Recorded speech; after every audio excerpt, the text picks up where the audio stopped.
Bonjour à tous. Alors aujourd'hui, j'ai décidé de faire une petite vidéo totalement improvisée. Donc je la fais comme ça sur le vif. J'ai senti, j'ai senti qu'il fallait que je me lance en fait, qu'il fallait que je partage un petit peu ce que je ressens en ce moment. Alors c'est vrai que ça va complètement à l'encontre de ce que je fais d'habitude. D'habitude, mes vidéos, je prends le temps d'écrire mes textes, je prends le temps de choisir mes images, de faire les montages, etc. Ça me demande beaucoup de travail et j'en mets pas beaucoup parce que je suis pas encore dans cette démarche. Voilà, ça me demande un travail sur moi aussi, hein, d'accepter de me filmer, de me montrer. Mais je sais pas. Aujourd'hui, j'ai eu envie de faire ce partage sur un sujet qui est très à la mode. Il s'agit des flammes jumelles. Alors, c'est vrai qu'on en parle beaucoup sur Internet, on parle beaucoup de ce sujet-là. Moi, je le connais parce que j'ai été, et je suis plus ou moins toujours, dans un lien karmique avec une personne. Et d'ailleurs, ce lien, de toute façon, on peut pas l'effacer, hein. Quand il est là, il est là. C'est un choix d'incarnation en fait de notre âme. Donc, mais je voudrais rebondir en fait sur le concept des flammes jumelles et le danger un petit peu de toute cette analyse qui est faite sur ce phénomène. Déjà, c'est pas tout le monde qui est en parcours flammes jumelles. Il y a vraiment des critères bien précis. Donc, je vous laisse aller voir sur la toile, hein, pour vous renseigner. Je suis pas là en fait du tout pour faire un exposé sur ce qu'est le parcours, les différentes étapes, etc., les critères qui permettent de définir qu'on est dedans, enfin bref. Je pense que c'est quelque chose qu'on sent de toute façon quand on est en lien karmique avec quelqu'un. Donc moi, ça a été mon cas. Et en fait, je voudrais rebondir dessus parce que on parle beaucoup donc du lien, de la nécessité voilà, de comprendre l'autre, d'être dans la compassion, etc. Et de rester voilà, de garder ce petit espoir d'une réconciliation, d'une réunion.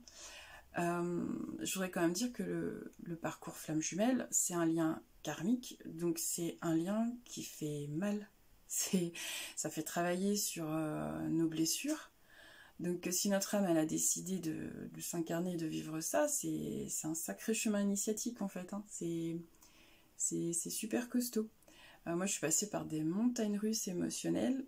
J'ai jamais autant souffert, je dirais, dans une relation que dans celle-ci, que je vis avec monsieur. Et c'est vraiment quelque chose qui fait mal, mais qui fait mal dans les tripes, qui fait mal dans le cœur. On a l'impression qu'on s'en sortira pas. Alors, en réalité, si, on s'en sort. Les premières fois qu'on vit des ruptures ou qu'on vit des choses difficiles, oui, on a ce sentiment qu'on s'en sortira pas. Et puis, au fil du temps, en fait, on travaille sur nous. On travaille sur nous, on élimine... Enfin, on nettoie petit à petit nos blessures, on les cicatrise, et puis on développe une force de résilience extraordinaire.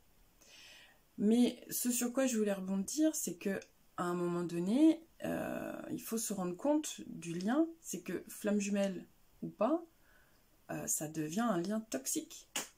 C'est quand on a en face de nous quelqu'un qui ne nous respecte pas, qui fait des va-et-vient, un coup je t'aime, un coup je t'aime plus, un coup t'es la femme de ma vie, après non, ce que j'ai dit c'était des conneries, un coup tu sais que je tiens à toi, et puis le lendemain, mais non, je tiens à personne, personne n'est important dans ma vie. Enfin, nous on subit ça, et c'est franchement terrible, quoi, c'est franchement dur.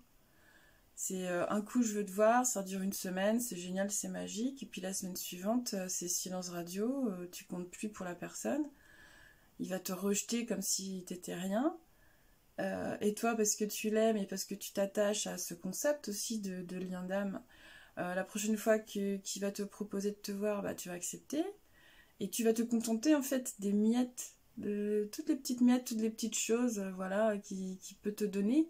Tu prends, et puis jusqu'à un moment où tu te dis mais c'est pas assez quoi. Et ces va-et-vient comme ça, à un moment donné, il faut que ça stoppe.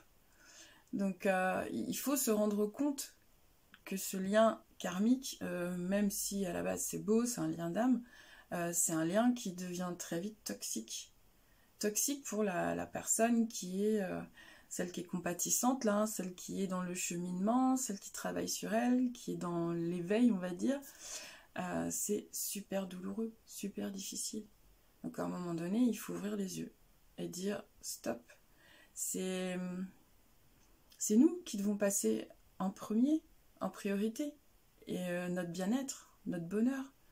Et si l'autre il n'est pas capable de nous l'apporter, bah tant pis. Faut dire stop. Faut arrêter. Et faut même pas rester non plus dans. Alors oui, le lien il est toujours là. Il est toujours là, mais à un moment donné, il faut s'en détacher complètement, quoi. Vraiment. Faut plus rester dans l'attente, ni même l'espoir qu'il y ait quelque chose qui bouge.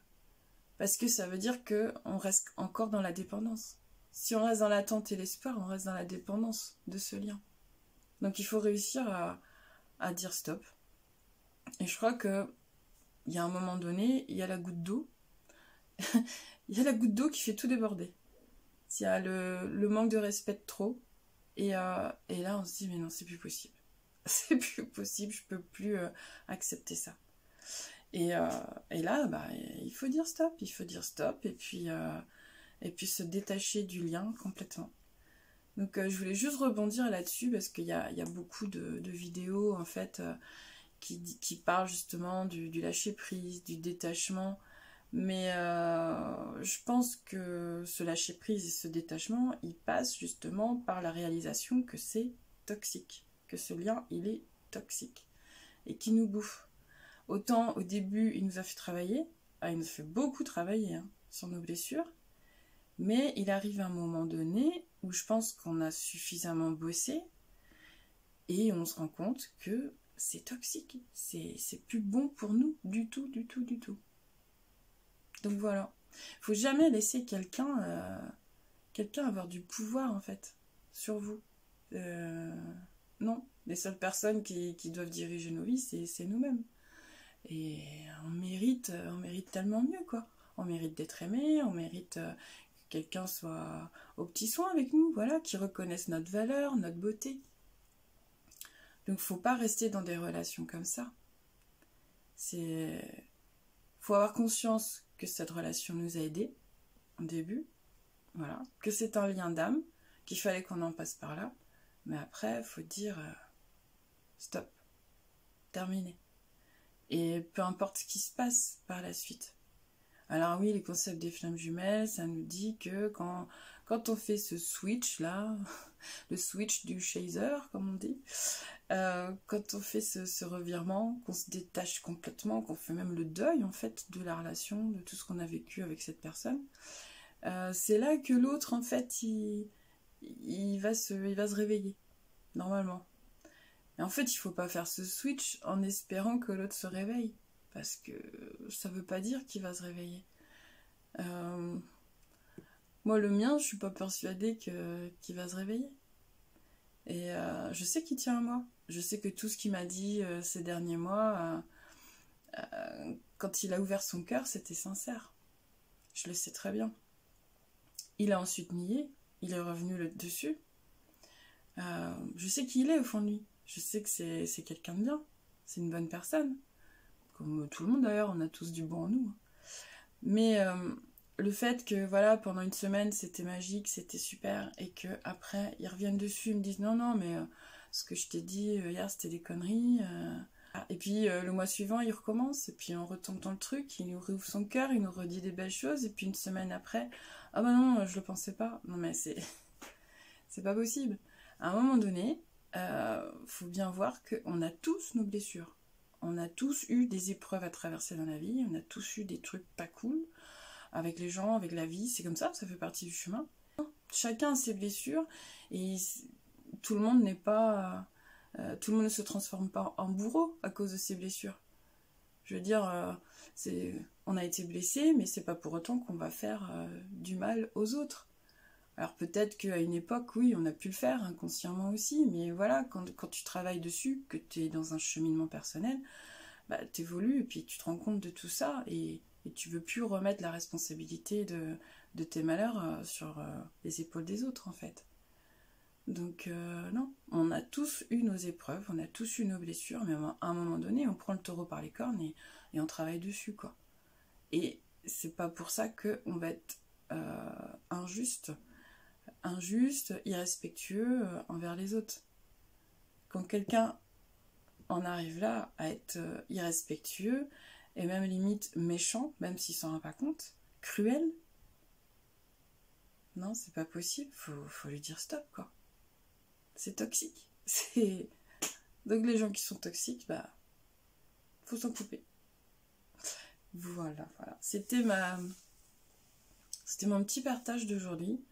Je me dis peut-être que ça pourra en aider certains qui sont dans des situations compliquées.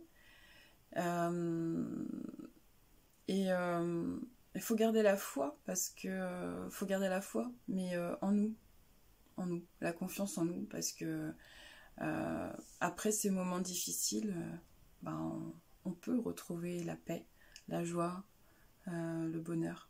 Mais il faut qu'on trouve toutes ces émotions, toutes ces valeurs tout seul en fait, en nous. Donc si vous avez envie de partager ce que vous vivez ou ce que vous avez vécu, si vous avez envie de rebondir, n'hésitez pas dans les commentaires. Vous pouvez aussi m'envoyer un petit mail si vous voulez qu'on échange. Voilà.